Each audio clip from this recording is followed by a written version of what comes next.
בראשית היה קוסמוס אינסופי. במרכזו שכנה השכינה, ניצוץ של אור החיים.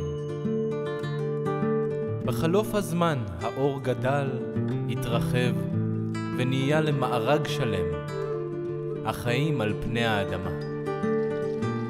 כך נולד הילד הקוסמי.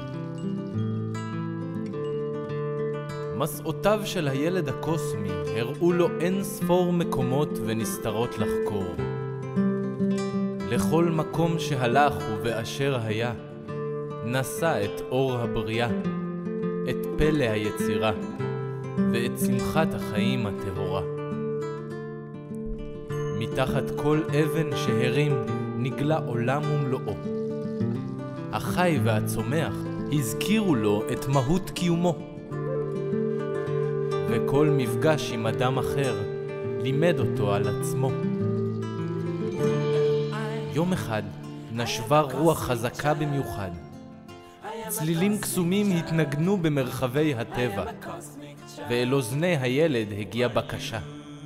אסוף את החוויות, השירים, השיעורים, התובנות והמתנות שקיבלת, את כל אשר למדת, הלחנת ויצרת, ותוציא אלבום. Here I pray, to the universe and beyond, to the universe and beyond.